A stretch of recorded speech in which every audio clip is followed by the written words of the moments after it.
Punjab, Dr. Barbir Singh, distinguished guest of the press, my IB family members. Very good afternoon to all of you. Today it is a matter of great pleasure and privilege that we have Dr. Barbir Singh participating in today's event.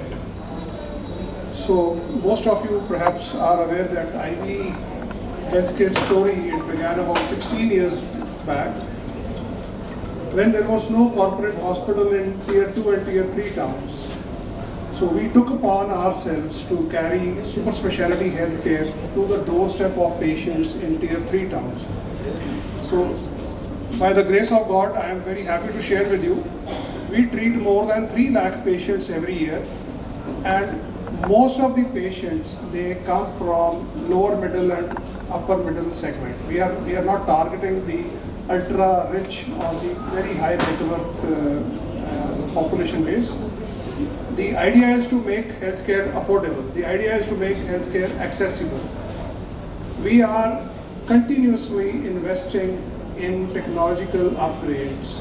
And today's event, today's launch by Dr. Bhanu Pratap is a testimony to our commitment to bringing quality procedures and the highest standards of healthcare delivery to this state. Friends, most of our hospitals, rather all of our hospitals are NABH accredited. We have hired almost 2,500 healthcare professionals with about 200 doctors who have been trained at premier institutes of the country like the PGI, AIMS, Nizams, Tata Cancer and all that. We seek your blessings, we seek your support and cooperation in our endeavor to continue doing good quality work.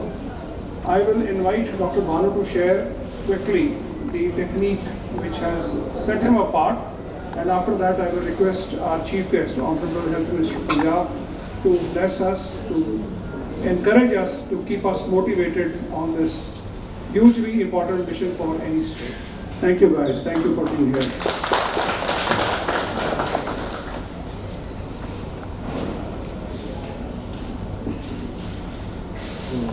Thank you, Chairman Sir, MD Ma'am, and Honorable Cabinet Health Minister Sir Barbir Sir, to honor us with his presence on this auspicious occasion.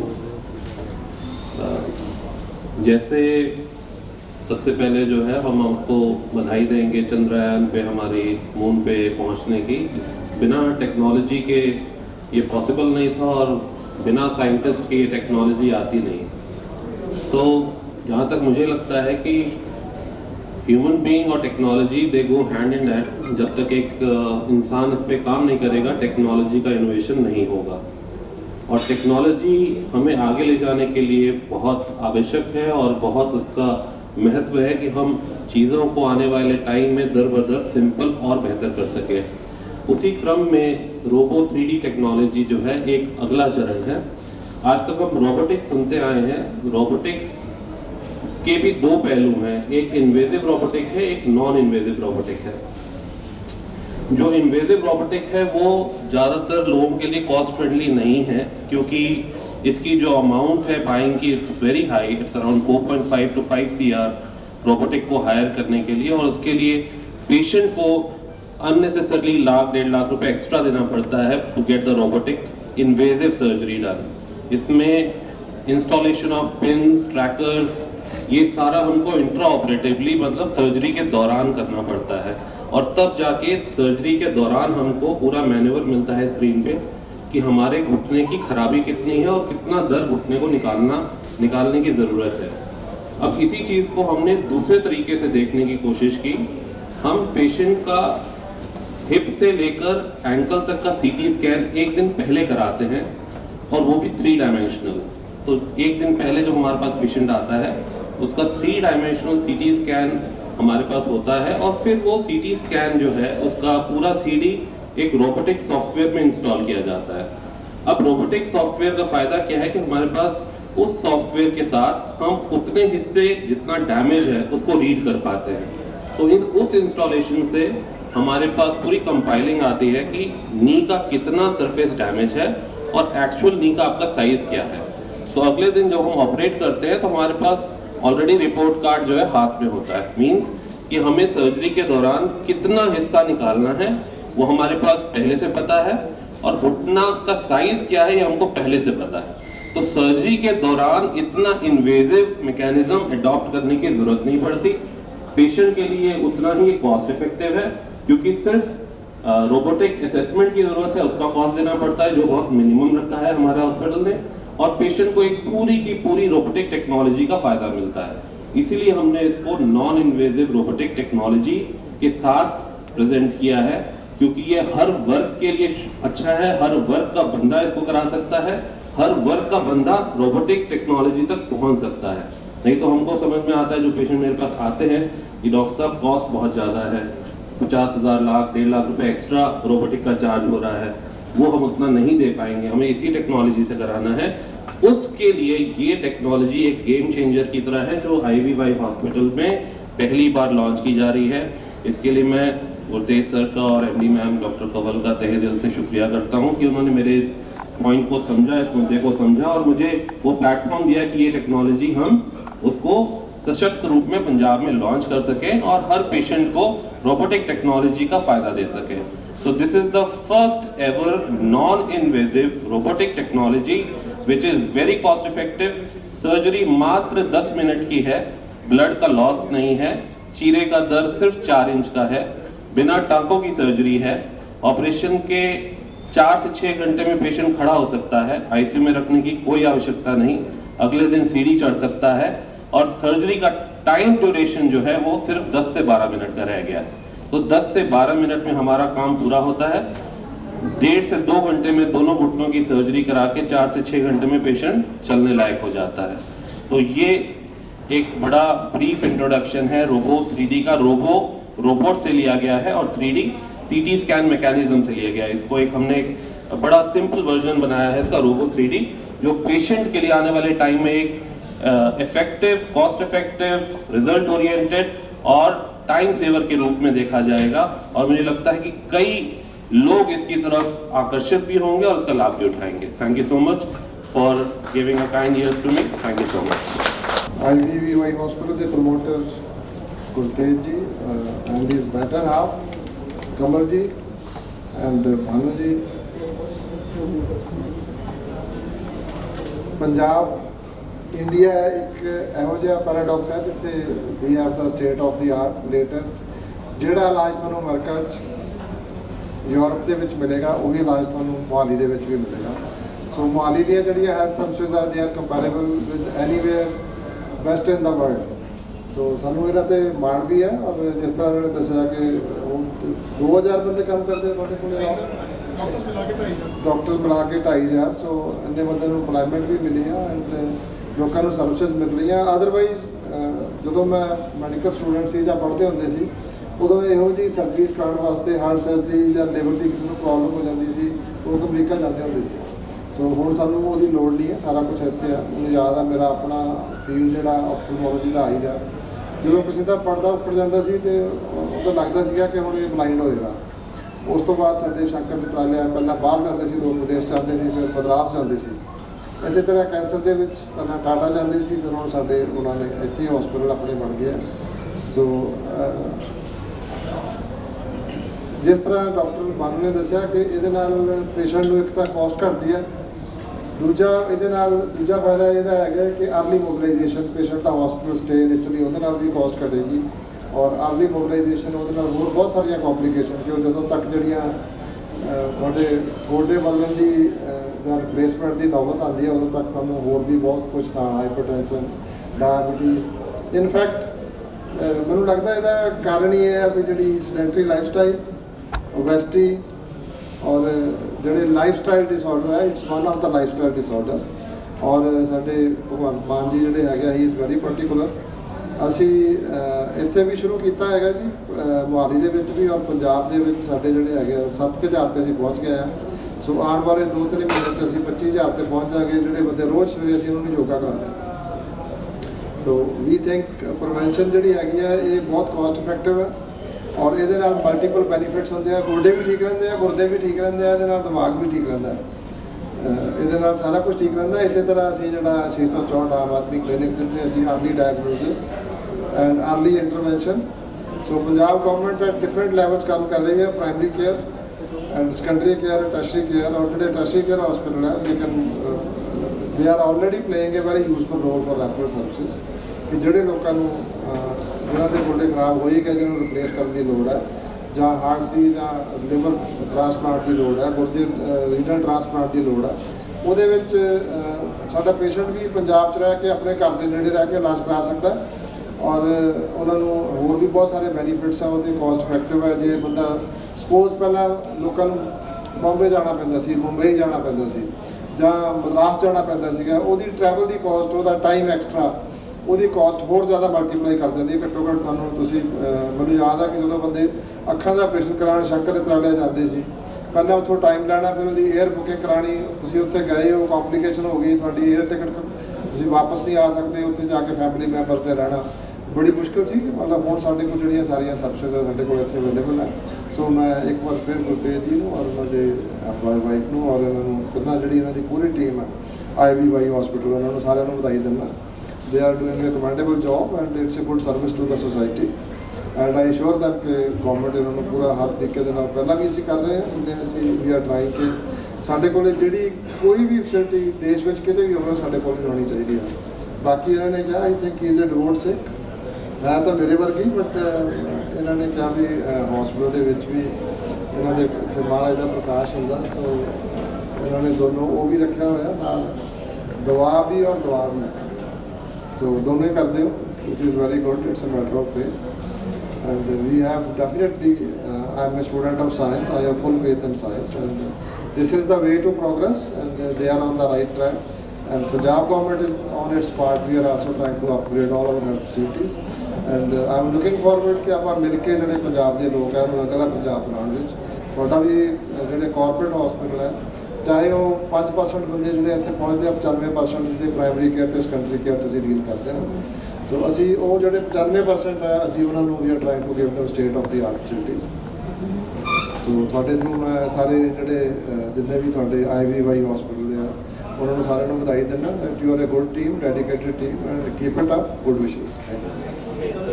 So Honorable Health Minister Sir Dr. Balbir Singh and my very very dear IV family, thank you so much sir for coming here today, encouraging us and we are very happy that Dr. Bhanu is part of our team here and the complete IV team, their smiles on their faces, so thank you very much guys. Without you it would not have been possible. This journey has been very very beautiful for us for the last 16 years, the way we started this hospital first and then moving to other cities of Punjab.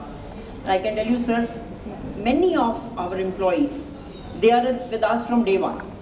The day we inaugurated this hospital, I mean I can see at least 30-40 faces here who are with us from the first day when we started this hospital. So it's been very very, I mean God above us, it's God's blessings that we've been able to achieve what we've been achieving all this while, but without your support, without our team members, it would not have been possible.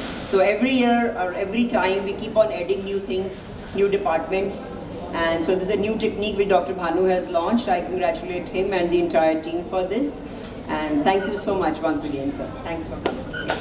We have come a long way. ਪਹਿਲਾਂ ਪੁਰਾਣੇ ਵੇਲੇ ਜਦੋਂ ਕਿਸੇ ਦੇ ਗੋਡੇ ਖਰਾਬ ਹੋ ਜਾਂਦੇ ਸੀ ਜਾਂ ਚੂੜਾ ਟੁੱਟ ਜਾਂਦਾ ਸੀਗਾ ਤਾਂ ਫਿਰ ਉਹ ਮਤਲਬ ਜਾਂ ਤਾਂ ਉਹਨੂੰ ਚੁੱਕ ਕੇ ਲੈ ਜਾਂਦੇ ਸੀ ਜਾਂ ਵਾਕਰ ਹੁੰਦੇ ਸੀ ਰਾਤ ਨੂੰ। ਉਸ ਤੋਂ ਬਾਅਦ ਆਪਣੇ ਜਿਹੜੇ ਨੀ ਰਿਪਲੇਸਮੈਂਟਸ ਆਈਆਂ ਉਹਦੇ 'ਚ ਲਗਾਤਾਰ ਇੰਪਰੂਵਮੈਂਟ ਹੋ ਰਹੀ ਹੈ। ਸੋ ਜਿਹੜੀ ਲੇਟੈਸਟ ਆਈ ਹੈ ਜਿਹੜੀ ਤੁਹਾਨੂੰ ਡਾਕਟਰ ਸਾਹਿਬ ਨੇ ਦੱਸਿਆ ਕਿ ਜਿਹੜੀ ਕਿ ਨਾਨ ਇਨਵੇਸਿਵ ਹੈ ਔਰ ਤੁਸੀਂ ਪੇਸ਼ੈਂਟ ਵੀ ਦੇਖਿਆ ਕਿ ਪਹਿਲਾਂ ਇੱਕ ਇਹੀ ਸਵਾਲ ਹੁੰਦਾ ਸੀ ਕਿ ਮੈਂ ਆਪਰੇਸ਼ਨ ਤੋਂ ਬਾਅਦ ਚੌਕਟੀ ਮਾਰ ਸਕੂੰਗਾ ਜੀ, ਪੌੜੀਆਂ ਚੜ੍ਹ ਸਕੂੰਗਾ ਜੀ। ਹੁਣ ਮੈਨੂੰ ਲੱਗਦਾ ਕਿ ਇਟਸ ਨੀਅਰਲੀ ਸਾਰਾ ਕੁਝ ਨਾਰਮਲ, ਜਿਹੜੇ ਨਾਰਮਲ ਤੁਹਾਡੀ ਲਾਈਫ ਹੈ, ਨਾਰਮਲ ਰੇਂਜ ਹੈ, ਉਹਦੀ ਮੂਵਮੈਂਟ ਵਧੀਆ ਹੈ, ਪੇਸ਼ੈਂਟ ਦਾ ਹਸਪੀਟਲ ਸਟੇ ਘਟਿਆ, ਪੇਸ਼ੈਂਟ ਨੂੰ ਕੋਸਟ ਇਫੈਕਟਿਵ ਹੋਇਆ ਔਰ ਜਿਹੜੀ ਲੇਟੈਸਟ ਟੈਕਨੋਲੋਜੀ ਹੈ ਉਹ ਆਪਣੇ ਪੰਜਾਬ ਦੇ ਵਿੱਚ ਅਵੇਲੇਬਲ ਹੈ।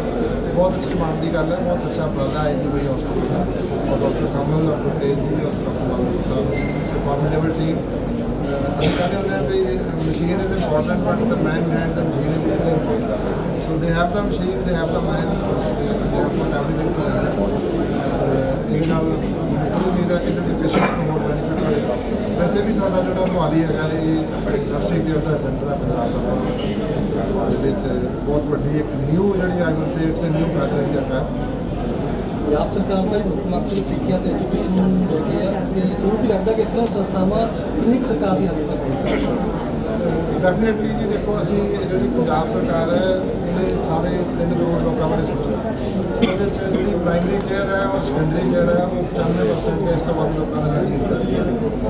ਉਹਦੇ ਵਿੱਚ ਅਸੀਂ ਵੀ ਇੱਕ ਆਪਣੇ ਮਤਲਬ ਅਸੀਂ ਵੀ ਆਪਣੇ ਵੱਲੋਂ ਜਿਹੜਾ ਪੰਜਾਬ ਸਰਕਾਰ ਵੱਲੋਂ ਜਿਵੇਂ ਆਮ ਆਦਮੀ ਕਲੀਨਿਕ ਹੈ 664 ਹੈ, ਹਰ 5 ਕਿਲੋਮੀਟਰ ਤੇ ਤੁਹਾਨੂੰ ਆਮ ਆਦਮੀ ਕਲੀਨਿਕ ਮਿਲੇਗਾ ਔਰ ਉਹਦੇ ਵਿੱਚ ਟੈਸਟ ਵੀ ਹੋਣਗੇ ਔਰ ਸਾਰਾ ਜਿਹੜਾ IT ਇਨੇਬਲਡ ਹੈ ਉਹਦੇ 'ਚ ਜਿਹੜੀਆਂ ਟੈਬਲੇਟਸ ਹੈ ਉਹਦੇ ਵਿੱਚ ਵੀ ਅਸੀਂ ਇੱਕ ਨਵੀਂ ਸਰਵਿਸ ਸ਼ੁਰੂ ਕੀਤੀ ਹੈ ਕਿ ਜਦੋਂ ਤੁਸੀਂ ਉੱਥੋਂ ਚੈੱਕ ਕਰਾ ਕੇ ਜਾਓਗੇ ਤੁਹਾਨੂੰ SMS ਆਏਗਾ। ਉਹਦੇ 'ਚ ਤੁਹਾਡੀ ਸਾਰੀ ਡਿਟੇਲ ਆ ਗਈ, ਤੁਹਾਡਾ ਡਾਇਗਨੋਸਿਸ ਕੀ ਹੈ, ਕਿਹੜੇ ਟੈਸਟ ਹੋਏ, ਤੁਹਾਨੂੰ ਡਾਕਟਰ ਨੇ ਦਵਾਈ ਕਿਹੜੀ ਦਿੱਤੀ ਹੈ। ਜਦੋਂ ਟੈਸਟ ਹੋ ਜਾਣਗੇ ਸਿੱਧੀ ਤੁਹਾਨੂੰ ਉਹਦੀ ਰਿਪੋਰਟ ਤੁਹਾਡੇ ਕੋਲ ਆ ਜਾਏਗੀ। ਜੇ ਸਪੋਜ਼ ਪੇਸ਼ੈਂਟ ਇੱਥੇ ਹੈ, ਉਹਨੇ ਜਹਾਜ਼ ਲਿਆ, ਉਹ ਕਲਕੱਤਾ ਚਲਾ ਗਿਆ, ਉਹਨੇ ਟੈਸਟ ਕਰਾਈ ਸੀ, ਉਹਨੇ ਡਾਕਟਰ ਨੂੰ ਉੱਥੇ ਉਹਨੂੰ ਪ੍ਰੋਬਲਮ ਆ ਗਈ ਜਾ ਕੇ, ਉਹ ਕਹੇਗਾ ਪਹਿਲਾਂ ਕਿਹੜੀ ਦਵਾਈ ਲੈਂਦੇ ਸੀ। ਸੋ ਹੀ ਕੈਨ ਓਪਨ ਦੈਟ ਜਿਹੜਾ SMS ਹੈ ਉਹਦੇ 'ਚ ਉਹਨੂੰ ਲਿੰਕ ਭੇਜਿਆ, ਲਿੰਕ ਖੋਲ੍ਹ ਕੇ ਉਹ ਡਾਕਟਰ ਨੂੰ ਦੱਸ ਸਕਦਾ ਕਿ this is my medical report. ਉਹ ਸਾਰਾ ਸਾਡਾ ਅਸੀਂ ਮਤਲਬ ਇਸ ਤਰ੍ਹਾਂ ਅਸੀਂ ਜਿਹੜਾ ਯੋਗਾ ਦਾ ਹੈਗਾ ਉਹ ਅਸੀਂ 10 ਸਿਟੀਜ਼ ਦੇ ਵਿੱਚ ਸਾਡੇ ਸ਼ੁਰੂ ਹੋ ਚੁੱਕਿਆ। ਹੌਲੀ ਹੌਲੀ ਹਰ ਪਿੰਡ ਤੱਕ, ਹਰ ਮਹੱਲੇ ਤੱਕ ਅਸੀਂ ਯੋਗਾ ਵੀ ਲੈ ਕੇ ਜਾਵਾਂਗੇ, ਆਮ ਆਦਮੀ ਕਲੀਨਿਕ ਲੈ ਕੇ ਜਾਵਾਂਗੇ। ਜਿਹੜੇ ਸੈਕੰਡਰੀ ਕੇਅਰ ਹਸਪੀਟਲ ਉਹਨਾਂ 'ਚ ਅਸੀਂ ਸਾਰੇ ਆਉਣ ਵਾਲੇ ਦਿਨਾਂ ਦੇ ਵਿੱਚ ICU ਸਰਵਿਸ ਸ਼ੁਰੂ ਕਰ ਰਹੇ ਹਾਂ ਔਰ ਜਿਹੜੀਆਂ ਸਾਡੇ ਵੀ ਜਿਹੜੀ ਟ੍ਰੈਡੀਸ਼ਨਲ ਟੈਕਨੀਕ ਹੈਗੀ ਉਹਨਾਂ ਸਾਡੇ ਨੀ ਰਿਪਲੇਸਮੈਂਟ ਹੋਰ ਜਿਹੜੇ ਗਰੀਬਾਂ ਵਾਸਤੇ ਹੁੰਦਾ ਹੈ ਉਹਦੇ 'ਚ ਜਿਸ ਤਰ੍ਹਾਂ ਸਾਡੇ ਅਸੀਂ ਫੇਕੋ ਕਰਦੇ ਹਾਂ। ਅੱਜ ਕੱਲ੍ਹ ਸਾਡੇ ਵੀ ਜਿਹੜਾ ਹੈਗਾ ਉਹ ਲੇਜ਼ਰ ਵਾਲੀ ਸਰਜਰੀ ਆ ਗਈ ਹੈ। ਪਹਿਲਾਂ ਤਾਂ ਫੇਕੋ ਹੁੰਦੀ ਸੀ, ਹੁਣ ਐਕਚੁਅਲੀ ਲੇਜ਼ਰ ਦੇ ਨਾਲ ਜਿਹੜਾ ਹੈਗਾ ਉਹ ਲੇਟੈਸਟ ਸਰਜਰੀ ਆ ਗਈ ਹੈ। ਉਹ ਅਜੇ ਕਾਸਟਲੀ ਹੈ, ਬਹੁਤ ਘੱਟ ਸੈਂਟਰ 'ਚ ਅਵੇਲੇਬਲ ਹੈ, but at the same time the point I am trying to make ਇਸ ਕਿ ਜਿਹੜੇ ਕੋਈ ਸਾਡਾ ਕੋਈ ਪਾਤਰਾ ਸ਼ਤਰਾਣੇ ਵਿੱਚ ਬੰਦਾ ਬੈਠਾ ਕਿ ਨਾਰਮਲ ਕੈਟਰੈਕਟ ਦੀ ਸਰਜਰੀ ਕਰਦਾ, ਉਸ ਬੰਦੇ ਦੀ ਰਿਹੈਬਿਲਿਟੇਸ਼ਨ ਤਾਂ ਉਹਦੀ ਵੀ ਹੋ ਜਿਹੜਾ ਇੱਕ ਮਜ਼ਦੂਰ ਹੈ ਜਾਂ ਕੁਛ ਹੈ। ਉਹ ਬੜੀਆਂ ਸਰਵਿਸਿਜ਼ ਅਸੀਂ ਜਿਹੜੀਆਂ ਹੈਗੀਆਂ ਅਸੀਂ ਆਪਣੇ ਲੋਕਾਂ ਨੂੰ ਦੇ ਰਹੇ ਹਾਂ। ਇਹਦੇ ਵਿੱਚ ਜਿਹੜਾ ਤੁਹਾਡਾ ਸਵਾਲ ਹੈ ਟਰਸ਼ਰੀ ਕੇਅਰ ਹੈ, ਇਹਦੇ ਵਿੱਚ ਪ੍ਰਾਈਵੇਟ ਸੈਕਟਰ ਜਿਹੜਾ ਹੈਗਾ ਉਹ ਮੈਜੋਰਟੀ ਉਹਨਾਂ ਦੇ ਕੋਲ ਹੈ। Primary and secondary care dominate with us. ਨਸ਼ਿਆਂ ਨੂੰ ਲੈ ਕੇ ਬੜੀ ਚਰਚਾ ਚੱਲੀ ਹੋਈ ਹੈ ਕਿ ਨਸ਼ਾ ਫਿਰ ਇਸ ਦਾ ਵੱਧ ਗਿਆ ਹੈ। ਕਿੰਨਾ ਲੱਗਦਾ ਤੁਹਾਨੂੰ ਇਹਨੂੰ ਲੈ ਕੇ ਸਰਕਾਰ ਨੂੰ ਕਿੱਦਾਂ ਜਿਹੜੇ ਪ੍ਰੋਗਰਾਮ ਮਿਲਦੇ ਨੇ? ਇਹਦੇ 'ਚ 2-3 ਚੀਜ਼ਾਂ ਹੈਗੀਆਂ ਜੋ ਭਾਰਤ ਸਰਕਾਰ ਨੇ ਨਵਾਂ ਇਨੀਸ਼ੀਏਟਿਵ ਲਿਆ ਸੀ। ਅਸੀਂ ਉਹਨਾਂ 'ਚ ਡਿਸਟਿੰਕਸ਼ਨ ਕੀਤੀ, ਇੱਕ ਨਸ਼ਾ ਕਰਨ ਵਾਲੇ ਆ, ਇੱਕ ਨਸ਼ਾ ਵੇਚਣ ਵਾਲੇ ਆ। ਜਿਹੜੇ ਨਸ਼ਾ ਕਰਨ ਵਾਲੇ ਉਹ ਮਰੀਜ਼ ਆ, ਉਹਨਾਂ ਦੇ ਵਾਸਤੇ ਅਸੀਂ ਫੈਸਿਲਿਟੀਜ਼ ਕ੍ਰੀਏਟ ਕਰ ਰਹੇ ਹਾਂ, ਨਵੇਂ ਸਾਈਕੋਲੋਜਿਸਟ ਰੱਖ ਰਹੇ ਹਾਂ, ਕਾਉਂਸਲਰਸ ਰੱਖ ਰਹੇ ਹਾਂ, ਉਹਨਾਂ ਦੀ ਟ੍ਰੇਨਿੰਗ ਕਰ ਰਹੇ ਹਾਂ। ਸਾਈਕੈਟਰਿਸਟ ਹੈ, ਅਸੀਂ ਪਿੱਛੇ ਜਿਨ੍ਹਾਂ ਦੇ ਵੀ ਸਟੱਡੀ ਕੀਤੀ ਹੈ 30,000 ਬੰਦਿਆਂ ਦੇ ਟੈਸਟ ਕਰਕੇ ਸਾਰਿਆਂ ਨੂੰ ਇਲਾਜ ਤੇ ਪਾਤਾ। ਜਿਹੜੇ ਲੋਕ ਡਰੱਗਸ ਲੈਂਦੇ ਸੀ ਉਹ ਘਟਨੇ ਸ਼ੁਰੂ ਹੋ ਜਾਂਦੇ ਬਾਅਦ ਸੋਸਾਇਟੀ ਦੇ ਵਿੱਚ ਥੋੜ੍ਹਾ ਜਿਹਾ ਟਾਈਮ ਲੱਗੇਗਾ, ਇਹਨੂੰ ਡੀਕ੍ਰਿਮੀਨਲਾਈਜ਼ ਕਰ ਰਹੇ ਹਾਂ। ਇੱਕ ਹੈਗੀ ਸਪਲਾਈ, ਉਹਦੇ ਨਾਲ ਪੁਲਿਸ ਨੇ ਡੀਲ ਕਰਨਾ ਵੀ ਸਪਲਾਈ ਉਹਨਾਂ ਨੇ ਕੰਟਰੋਲ ਕਰਨੀ ਹੈ। ਡਿਮਾਂਡ ਰਿਡਕਸ਼ਨ ਅਸੀਂ ਕਰ ਰਹੇ ਹਾਂ, ਸਟਿਗਮਾ ਰਿਡਕਸ਼ਨ ਅਸੀਂ ਕਰ ਰਹੇ ਹਾਂ ਔਰ ਜਿਹੜਾ ਇਹਦੇ 'ਚ ਹਾਰਮ ਰਿਡਕਸ਼ਨ ਹੈ, ਜਿਹੜੇ ਇੰਜੈਕਟਿੰਗ ਡਰੱਗ ਯੂਜ਼ਰ ਅਸੀਂ ਉਹਨਾਂ ਨੂੰ ਓਰਲ ਮੈਡੀਕੇਸ਼ਨ ਤੇ ਪਾ ਰਹੇ ਹਾਂ। ਸੋ ਇਹਦੇ ਵਾਸਤੇ ਮੈਂ ਤੁਹਾਨੂੰ ਵੀ ਬੇਨਤੀ ਕਰਦਾ ਕਿ ਸਾਡਾ ਮੈਸੇਜ ਜਿਹੜਾ ਹੈਗਾ ਇਹ ਤੁਸੀਂ ਹਰ ਫੈਮਿਲੀ ਤੱਕ ਪਹੁੰਚਾਓ ਕਿ ਜਿਹੜੇ ਵੀ ਮਹੱਲੇ ਦੇ ਵਿੱਚ, ਜਿਹੜੇ ਵੀ ਪਿੰਡ ਦੇ ਵਿੱਚ ਬੱਚੇ ਟੀਕੇ ਲਾਉਂਦੇ ਆ ਉਹਨਾਂ ਨੂੰ ਸਾਡੇ ਹਸਪਤਾਲ ਤੱਕ ਇੱਕ ਵਾਰੀ ਪਹੁੰਚਾ ਦਿਓ। We will take care of them. ਅਸੀਂ ਉਹਨਾਂ ਦਾ ਇਲਾਜ ਵੀ ਕਰਾਂਗੇ, ਉਹਨਾਂ ਨੂੰ ਪਹਿਲਾਂ ਤਾਂ ਜਿਹੜੇ ਟੀਕੇ ਬੰਦ ਕਰਾ ਕੇ ਗੋਲੀਆਂ ਤੇ ਪਾਵਾਂਗੇ, ਉਹਨਾਂ ਨੂੰ ਕੋਈ ਨਾ ਕੋਈ ਕੰਮ ਸਿਖਾਵਾਂਗੇ, ਫਿਰ ਉਹਨਾਂ ਨੂੰ ਲੋਨ ਦੇ ਕੇ ਕੋਈ ਨਾ ਕੋਈ ਕੰਮ ਸ਼ੁਰੂ ਕਰਾਵਾਂਗੇ। ਅਸੀਂ ਇੱਕ ਕੰਪਨੀ ਜਿਹੜੀ ਮਲਟੀ ਡਿਸਪਲਿਨਰੀ ਕੋਰਸ ਸ਼ੁਰੂ ਕੀਤੀ ਆ ਜੋ ਮਾਨ ਸਾਹਿਬ ਚਾਹੁੰਦੇ ਸੀ ਕਿ ਅਸੀਂ ਜਿਹੜੇ ਬੰਦੇ ਨਸ਼ਾ ਕਰਦੇ ਆ ਸਾਡੀ ਉਹਨਾਂ ਦੇ ਨਾਲ, ਉਹਨਾਂ ਦੇ ਪਰਿਵਾਰ ਦੇ ਨਾਲ ਪੂਰੀ ਹਮਦਰਦੀ ਆ, ਅਸੀਂ ਉਹਨਾਂ ਦੀ ਹਰ ਤਰ੍ਹਾਂ ਮਦਦ ਕਰਾਂਗੇ। ਉਹਨਾਂ ਨੂੰ, ਪਰਿਵਾਰਾਂ ਨੂੰ, ਸਮਾਜ ਨੂੰ ਅੱਗੇ ਆਉਣ ਦੀ ਲੋੜ ਹੈ। ਵਾਇਲੈਂਸ ਨਹੀਂ ਕਰਨੀ, ਕਿਸੇ ਨਾਲ ਲੜਨਾ ਨਹੀਂ। ਸਾਡੇ ਕੋਲ ਆਓ, ਅਸੀਂ ਸਾਰਾ ਕੁਝ ਕਰਾਂਗੇ। ਔਰ ਜਿਹੜੇ ਨਸ਼ੇ ਵੇਚਦੇ ਆ ਉਹ ਜੇਲ੍ਹਾਂ ਵਿੱਚ ਜਾਣਦੇ ਆ। ਜਿਹੜੇ ਬੰਦੇ ਨਸ਼ੇ ਕਰਦੇ ਆ ਉਹਨਾਂ ਨੂੰ ਅਸੀਂ ਹਸਪਤਾਲਾਂ 'ਚ ਲੈ ਕੇ ਜਾ ਰਹੇ ਹਾਂ। ਇਹ ਸਾਡੇ ਮਾਨ ਸਾਹਿਬ ਦੀ ਨਵੀਂ ਅਪਰੋਚ ਹੈ।